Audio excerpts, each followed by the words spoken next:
जगत जननी अम्बे मैया। ध्यान देना, अगर आपको तैरना नहीं आता तो नदी के कगार पर खड़े होकर भी आपको डर लगेगा कहीं लड़खड़ा कर गिर ना जाए। तुलसीदास को तैरना भी नहीं आता, इरादा पक्का है कि नदी के उस पार जाना। मन में प्रार्थना करते हैं कि नदिया ने जुलम गुजारे, हाँ गुजारे, नदिया ने जुलम गुजारे, हाँ गुजारे।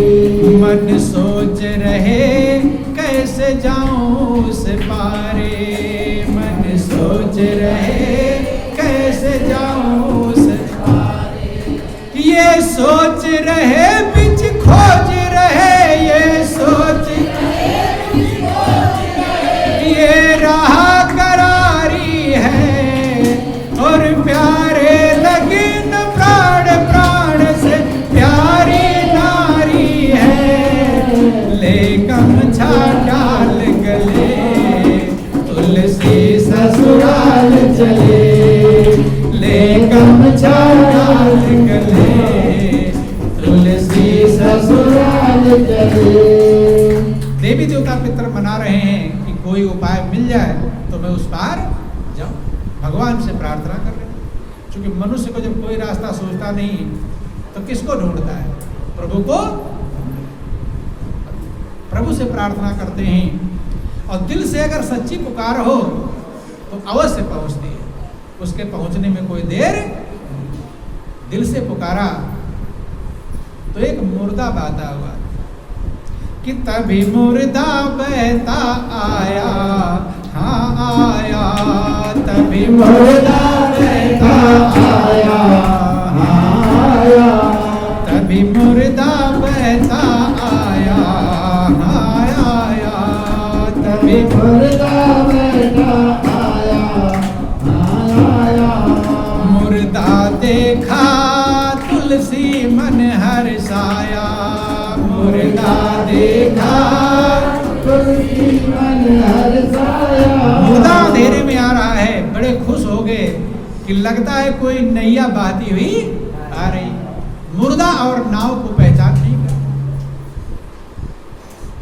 कि पहुंचे हैं पास खैची है लाश, पहुंचे हैं पास खैची है लाश, बस करी सवारी है और प्यारे लगे न प्राण प्राण से प्यारी नारी है। ले गमछा डाल गले तुलसी ससुराल चले, ले गमछा डाल गले तुलसी ससुराल चले।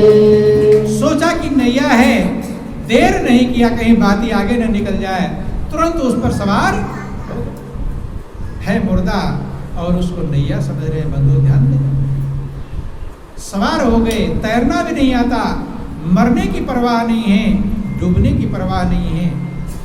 मंजिल तभी मिलती है जब मनुष्य सारे परवाह को छोड़ देता। अगर परवाह रह गया तो मंजिल मिलने वाली। बंधुओं ध्यान देना,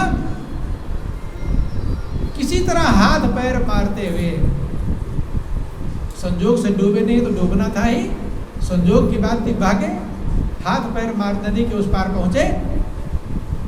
विचार किया कि लाओ नैया को किनारे बांध दूं, क्योंकि रात को ही पत्नी से मिलकर फिर वापस लौटकर घर वाले जगह उससे पहले पहुंच जाना है घर पर, ताकि किसी को पता न चले। ध्यान देना, झाड़ झंखार जो थे नदी किनारे उसी में बांध दिया उस मुर्दे, चल देते हैं। तो ध्यान देना,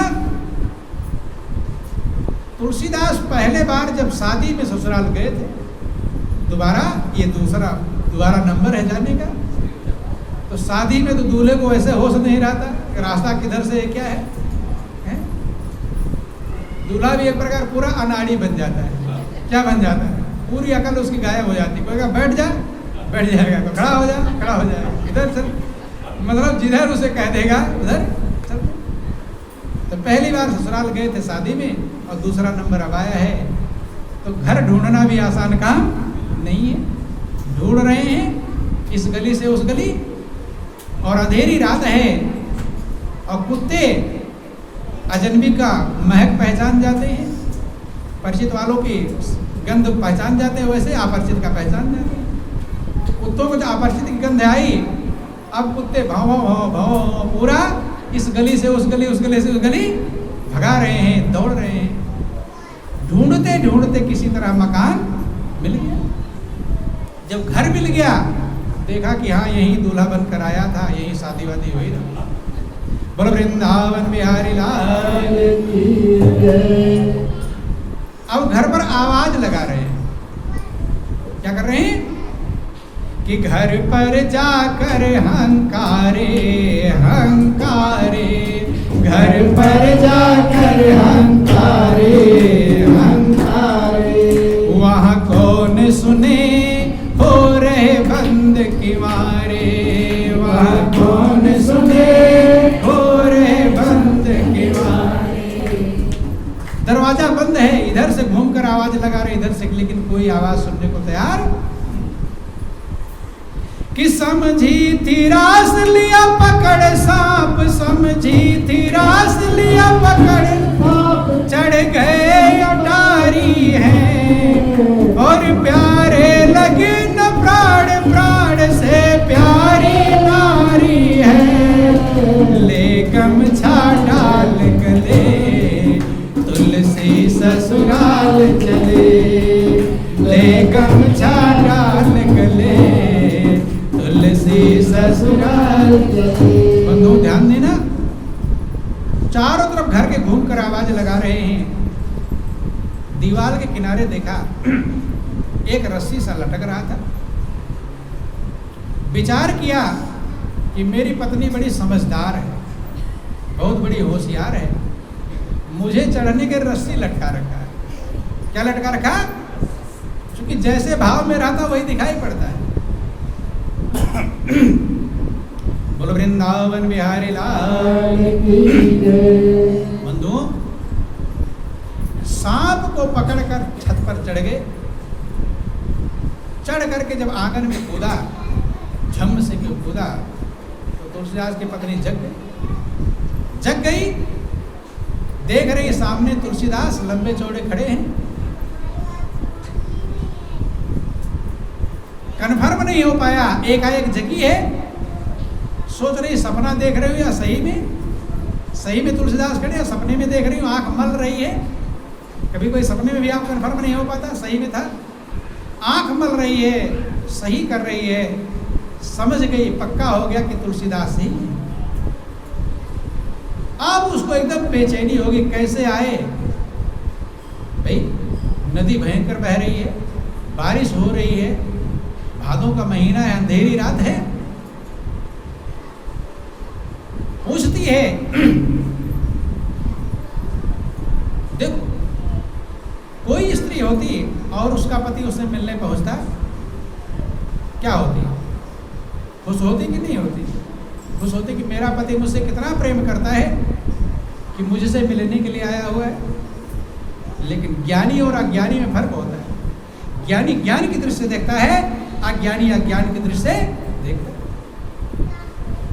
रत्नावली विचार करती है कि तुम कैसे आए स्वामी, हाँ स्वामी, तुम कैसे आए स्वामी, हाँ स्वामी, तुम इतने क्यों बन गए जान के कामी, तुम इतने क्यों बन गए जान के कामी। कहती कि हे स्वामी आप आए कैसे? दरवाजा बंद था, नदियां हैं, कैसे घुसे? तुलसीदास कहते कि तुम बहुत बड़ी होशियार हो, मेरी पत्नी बहुत बड़ी समझदार मुझे मिली। कोई बिरला समझता है कि मेरी पत्नी समझदार है, समझते हैं? सब समझते मेरी पत्नी ऐसे ही है, बेकार है। बोलो वृंदावन बिहारी लाल की। कुछ ऐसे होते हैं जो समझदार समझते हैं। बंधुओं ध्यान देना, कहते हैं तुलसीदास कि तुम इतनी बड़ी समझदार होशियार हो कि पहले मेरे मन की बात जान गई थी कि मैं आऊंगा, और इसलिए तुमने रस्सी पीछे जो रस्सी लटका रखा था तुमने, उसी रस्सी के सहारे में चढ़कर आया। सर पकड़ करके मैंने कहा रस्सी फस्सी लटकाया, मैंने कुछ नहीं लटकाया। कहती चलो दिखाओ कहाँ मैंने रस्सी लटकाया। अंधेरा था चूंकि, पहले लाइट वाइट थी नहीं, दीपक जला कर लेकर गई। जब दीपक जला कर लेकर गई, तुलसीदास का देखो ये रस्सी लटका रखी। एकदम काला नाग यूं खड़ा हो गया। क्या हो गया? यही रस्सी है। चौंक गई तुलसीदास भी। तुलसीदास की पत्नी रत्नावली विचार करती है। ध्यान देना, यही ज्ञानी में और अज्ञानी में फर्क होता है। ये खुश नहीं हो कि मेरा पति मुझसे मिलने आया हुआ है, मगन हो गई, बहुत प्रेम करता है। सोच रही है कि ये जीव बहुत नादान है, अज्ञानी है, अनाड़ी है, कितना माया के दलदल में फंसा हुआ है। रत्नावली ज्ञानी थी। ध्यान देना, जो तुलसीदास जैसे महान सांसारिक को इतना महान बना सकती है, वो कितनी महान रही होगी, उसकी महानता की गौर करना। तुलसीदास की पत्नी रत्नावली कहती है कि इतना संकट जो तुमने सहा है, किसके लिए? मुझसे मिलने के लिए। लेकिन कभी मेरा एनालिसिस क्या, विश्लेषण किया, मेरे अंदर क्या है? समझाने लगी कि जो मेरा शरीर है ये गंदगियों का भंडार है। किसका भंडार है?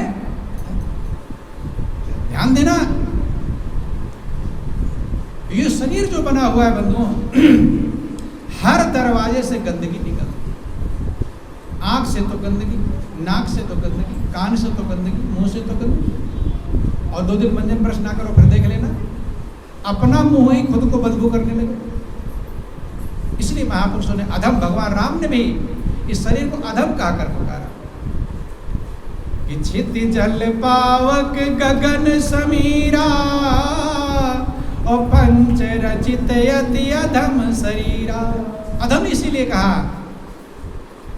सब अंग से गंदगी निकलती, जिससे शरीर बना हुआ है उसमें भी कुछ भी पवित्र नहीं है। गौर करना, इसका विश्लेषण करिए।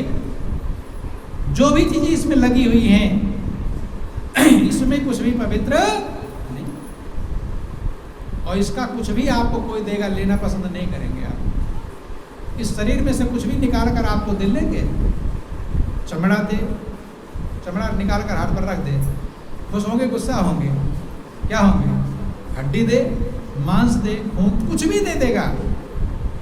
इसलिए, लेकिन हाँ, इसी के अंदर एक तत्व है, सत्य है, परमात्मा, जिसके द्वारा ये अपवित्र भी पवित्र बना हुआ है।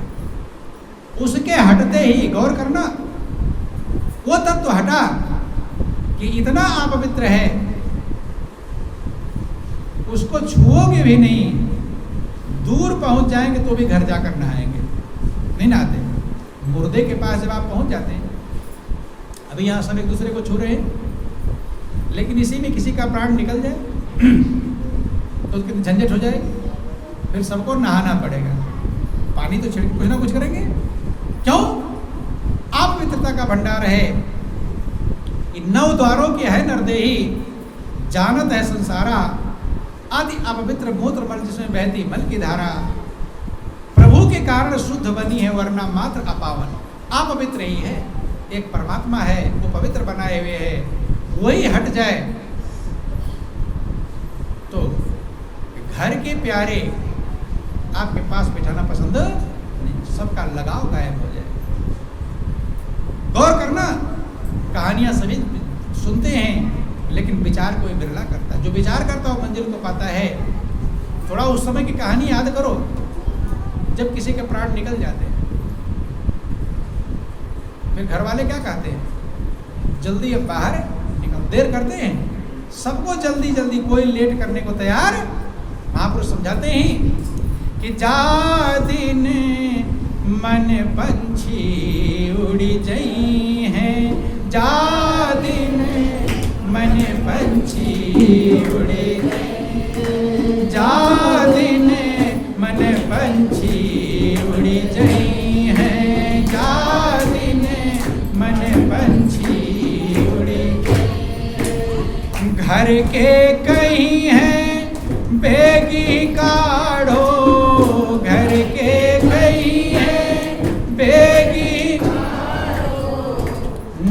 बेड खरीद कर लाए थे और आप पहली बार उस बेड पर लेटे हुए थे और आपका प्राण निकल गया, तो बेड पर कोई सोने देगा? सोने देगा? भाई मेहनत से पैसा कमाया था तो थोड़ा आराम कर लेना। तुरंत ही जैसे पता चलेगा इसका प्राण निकला, बेड से तुरंत नीचे उतार। चद्दर, जिस चद्दर पर आप लेटे थे वो चद्दर अब कोई प्रयोग करेगा?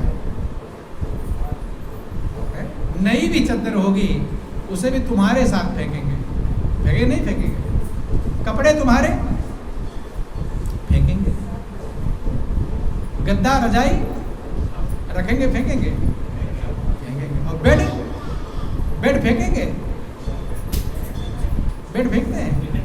नहीं, आदमी भी कम होशियार नहीं है, हल्का फुल्का वाला फेंक देगा। सोना चांदी वो तो नाक भी छीन लेंगे, किसी किसी का नाक कान में फट जाता है खींचने। बोलो वृंदावन बिहारी लाल। आदमी कम होशियार नहीं है, रद्दी रद्दी वाला तो काम चलाऊ वाला फेंक देंगे, लेकिन कीमती वाला सोना चांदी फेंकता थोड़ा है, कीमती है। ध्यान देना, क्यों फेंका फाकी चालू हो गई? अभी पुराना चद्दर भी नहीं फेंक रहे थे और नया वाला फेंकना चालू कर दिए। क्यों? गौर करना, फेंकते हैं, जलाते हैं सब, लेकिन विचार नहीं करते क्यों फेंक रहा हूं। एक ही चीज है, वो सत्य तत्व जो परमात्मा था वो हट गया, बस इतना ही। उसकी जो संचालन था वो हटा कि अपवित्र हो गया, इतना अपवित्र हो गया, जो मुर्दे के पास जाएगा वो नहाएगा, स्नान करेगा, अपवित्र वो भी हो जाएगा। जिस घर में आपकी मृत्यु होगी, जिस कमरे में आपकी मृत्यु होगी, वो कमरा भी अपवित्र हो जाएगा। हो जाएगा कि नहीं? सफाई करेंगे, लिपाई पुताई उसकी करेंगे। उस कमरे में जाते हुए डरेंगे लोग। अभी रोज उस कमरे में रहते हो, कोई दिक्कत नहीं, उसी में मर जाओ, फिर लोग अंधेरे में जाने में, अरे इसी में मरा था, डरेंगे? सब हो जाएगा एक ही काम के कारण। ये होता है, विचार कोई नहीं करता क्यों हो रहा है ऐसा। वही सत्य था, वही निर्भय था, वही आनंद का भंडार था, वही पवित्र था, वो हटा कि सारी झंझट जल्दी कहेंगे बाहर निकालो, कमरे से बरामदे, बरामदे से बाहर, बाहर बाहर ही ध्यान देंगे। बोल वृंदावन बिहारी लाल। तो घर वाले क्यों कहते बाहर निकालो? कि घर के कई हैं बेगी काढ़ो, घर के कई हैं बेगी काढ़ो, भूत भय को खई हैं, भूत भय को। अब आप क्या बन गए? क्या बन जाओगे? भूत बन जाएंगे। सपने में भी अगर किसी को दिखाई पड़ गए ना, उधर उधर कांप जाएगा, एकदम डर जाएगा। नहीं डर जाएगा है कि वो तो मर गए थे, अब कहाँ दिखाई पड़ गए? ध्यान देना, महापुरुष तो सही कहते, भूत माने भूतकाल। आपका समय बीत गया तो भूत बन गया, लेकिन लोग भूत समय को डराने वाला समझ लेते हैं। भूतकाल हो गया, आपका काल बीत गया तो खत्म हो गया, भूतकाल हो गया, अभी वर्तमान में है। लेकिन लोग समझते कुछ है, महापुरुष कहते कुछ है। महापुरुष का तुम्हारा भूतकाल था, अब खत्म, लेकिन लोग सोचते भूत डराने वाला समझ लेते। भूत बन जाएगा, डराएगा, सपने में भी आ जाएगा, थर थर कांपना। अभी आज उसी के साथ में जाने में हिम्मत रहती है। अंधेरी रात में किसी के साथ जाना तो हिम्मत रहेगी, और आत्मा निकल गई तब हिम्मत को कौन कहे? अकेले कहा तो उसके पास बैठना थर थर कांपेगा।